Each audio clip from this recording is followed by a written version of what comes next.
అమరావతిపై మళ్ళీ మళ్ళీ అవే కుట్రలు, బుద్ధి లేని అతి మాలిన మాటలతో అవే ఆరోపణలు. ఆ అమరావతి ప్రాంతంలోని ఇల్లు కట్టుకున్న జగన్మోహన్ రెడ్డికి తెలియదా ఇల్లు కట్టుకునేటప్పుడు కొన్నప్పుడు అది నదీ గర్భంలో ఉందో లేదోనని? నీ తాడేపల్లి కొంప ఎక్కడ ఉంది జగన్ రెడ్డి అని అడిగితే ఏం సమాధానం చెప్తావు జగన్ రెడ్డి? నువ్వు 5 ఏళ్లు ఆ అమరావతిలోనే ఆ కృష్ణానది పక్కనే నివాసం ఉండి ఇవాళ నువ్వు అది నదీ గర్భం అంటున్నావంటే నీ స్థాయి ఏంటో, నువ్వేంటో, నీ మానసిక స్థితి ఏంటో స్పష్టంగా అర్థమవుతోంది. రాజధాని అమరావతిపై వైసీపీ అధినేత పులివెందుల ఎమ్మెల్యే జగన్మోహన్ రెడ్డి మళ్లీ కుట్రలకు తెర తీశాడు. రాజధానిగా అమరావతికి చట్టబద్ధత కల్పిస్తూ పార్లమెంట్ లో బిల్లు పెడుతున్న సమయంలో జగన్ రెడ్డి కుయుక్తులకు పాల్పడుతున్నాడు. వైసీపీ కేంద్ర కార్యాలయంలో విలేకరులతో మాట్లాడుతూ నదీ గర్భంగా రాజధాని అమరావతి నిర్మాణం చేపడుతూ జగన్ రెడ్డి దిక్కుమాలిన ఆరోపణలు చేశాడు. దీనిని సుప్రీంకోర్టు పరిగణలోకి తీసుకోవాలన్నాడు.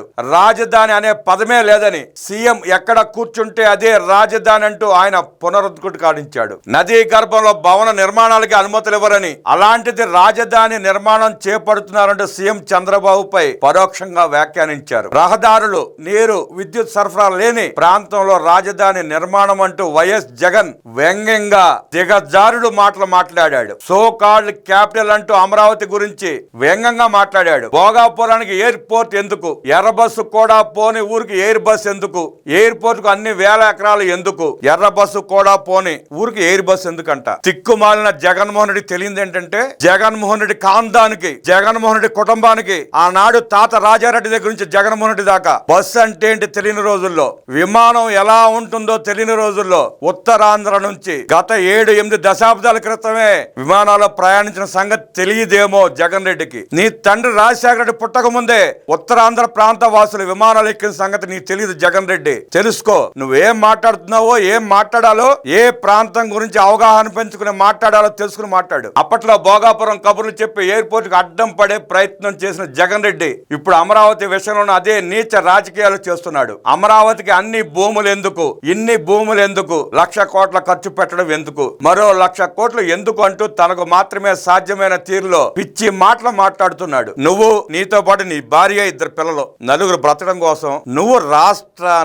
రాష్ట్ర సంపద నుంచి 10 లక్షల కోట్ల రూపాయలు దోచుకున్నావు. మీ నలుగురు బ్రతకడం కోసం 10 లక్షల కోట్ల రూపాయలు దోచుకున్న నువ్వు 5 కోట్ల ఆంధ్ర ప్రజల కలల రాజధాని అమరావతి కోసం 1,00,000 కోట్ల రూపాయలు ఖర్చు పెడుతున్నా ఏడుస్తున్నావు నువ్వు. 5 కోట్ల మందికి 1,00,000 కోట్ల రూపాయల రాజధాని కట్టుకుంటుంటే ఏడ్చే నువ్వు, మీ నలుగురి కోసం 10 లక్షల కోట్ల రూపాయలు ఎందుకు జగన్ రెడ్డి అని రాష్ట్ర ప్రజలు నిలదీస్తున్నారు. సమాధానం చెప్పు. అమరావతికి 2 లక్షల కోట్లు కావాలని జగన్ తాజాగా లెక్కలు చెప్పాడు. మొదట 50,000 ఎకరాలకు 1,00,000 కోట్లు కావాలట, తర్వాత 50,000 ఎకరాలకు మరో 1,00,000 కోట్లు కావాలట. ఈ లెక్కలని ఎవరు చెప్పారంటే ఏమో తెలియదు. ఎవడో గన్నయ్య గాడు రాసిస్తాడు, చెబుతాడు. ప్రభుత్వ డిపిఆర్ ప్రకారం అది సస్టైనబుల్ ప్రాజెక్ట్. ప్రస్తుతం రుణాలు తీసుకుని కట్టినా మొత్తం అమరావతి తీర్చేసుకుంటుంది. అసలు నీకెందుకు అమరావతి గురించి? ఓడిపోయినా, గెలాంక పారిపోయినా నువ్వెవడో అమరావతి గురించి మాట్లాడడానికి? నీకేం సంబంధం? 5 ఏళ్ళు నీకు పదవి ఇస్తే రాష్ట్రాన్ని సర్వనాశనం చేసి, అమరావతిని నాశనం చేసి, 3 రాజధానులు అంటూ నీ గురువు కేసీఆర్ కి మేలు చేకూరుస్తూ నువ్వు నాటకాలాడి పోలవరాన్ని ముంచేసి, ఉత్తరాంధ్రను దోచుకుని, రాయలసీమకు వెన్నుపోటు పొడిచి ఎలాంక పారిపోయిన నువ్వు అమరావతి గురించి మాట్లాడుతున్నావంటే, నిన్నింకా గన్నవరం ఎయిర్పోర్ట్ లో దిగనిస్తున్నారంటే ఆంధ్రప్రదేశ్ ప్రజలు ఎంత సహనంగా ఉంటున్నారో అర్థం చేసుకో. ఆ పరిస్థితి తెచ్చుకోకు. అదనంగా ప్రభుత్వానికి ఆదాయం, ప్రజలకు ఉపాధి లభిస్తుంది. ఇది జగన్ కు అర్థం కాదు. అర్థమైనా నటిస్తూ ఉంటాడు. అమరావతి రాజధానిగా ఉండడం వల్ల తమకేమీ అభ్యంతరం లేదని ఇటీవల జగన్ కు కళ్ళు చెవులుగా భావించే సజ్జల రామకృష్ణారెడ్డి ప్రకటించిన విషయం తెలిసిందే. ఆ మంద మొత్తం ఉండేది మరి అమరావతిలోనే. అదే అమరావతి మీద పడి నిత్యం ఏడుస్తూనే ఉంటారు. తాగేది అమరావతి నీళ్లు, తినేది అమరావతి కూరగాయలు, తినే బియ్యం అమరావతివి. ఏడ్చే ఏడుపులు మాత్రం అమరావతి మీద. ఆ తర్వాత తాజాగా జగన్ ఈ తరహా వ్యాఖ్యలు చేశాడు. రాజధాని అమరావతిపై తాజాగా జగన్ చేసిన వ్యాఖ్యలపై సర్వత్రా విమర్శలు వెల్లువెత్తుతున్నాయి. రాజధానిపై మళ్లీ మాట మారుస్తూ జగన్ నాలిక మడతేస్తున్నారని విమర్శలు ఊపందుకున్నాయి. 2014లో తెలుగు రాష్ట్రం 2గా విడిపోయింది. రాజధాని లేని రాష్ట్రంగా ఏపీ ఉండిపోయింది. అదే సమయంలో జరిగిన ఎన్నికల్లో చంద్రబాబు సారథ్యంలో ప్రభుత్వం ఏర్పాటైంది. రాజధాని ఏర్పాటు కోసం రాష్ట్రంలోని అనేక ప్రాంతాలను పరిశీలించి చివరకు గుంటూరు జిల్లా తాడికొండ నియోజకవర్గంలో తుళ్లూరుతో పాటు 28 గ్రామాల పరిధిలో రాజధాని అమరావతి ఏర్పాటు చేయాలని రాష్ట్ర ప్రభుత్వం నిర్ణయించింది. ఈ నిర్ణయాన్ని అసెంబ్లీలో స్వాగతిస్తూ అప్పటి ప్రతిపక్ష నేత వైఎస్ జగన్ ప్రకటన చేశాడు. తరువాత రాజధాని అమరావతి నిర్మాణ పనులు ప్రారంభమయ్యాయి. 2019లో వైసీపీ అధికారంలోకి రావడంతో అమరావతికి జగన్ గ్రహణం పట్టింది. అమరావతి పూర్తయితే ఎక్కడ చంద్రబాబుకు పేరొస్తుందో అనే దుర్బుద్ధితో పరిపాలన వికేంద్రీకరణ అంటూ 3 ముక్కలాటకు జగన్ తెరతీశాడు. ఏపీకి 3 రాజధానులు ఉండాలంటూ ముఖ్యమంత్రి హోదాలో వైఎస్ జగన్ అసెంబ్లీలో కీలక ప్రకటన చేశాడు. ఆ క్రమంలో శాసన రాజధాని అమరావతి, న్యాయ రాజధాని కర్నూలు, పరిపాలన రాజధాని విశాఖపట్నం అంటూ ప్రజలను అయోమయంలోకి నెట్టేశాడు. దీంతో రాజధాని అమరావతికి భూములు ఇచ్చిన రైతులు ఆందోళనకు దిగారు. తమ విన్నపాలు వినాలంటూ వారు చేసుకున్న విజ్ఞప్తిని సీఎంగా వైఎస్ జగన్ పెడచెవిన పెట్టాడు. రైతుల ఆందోళనపై అత్యంత దుర్మార్గంగా వ్యవహరించాడు.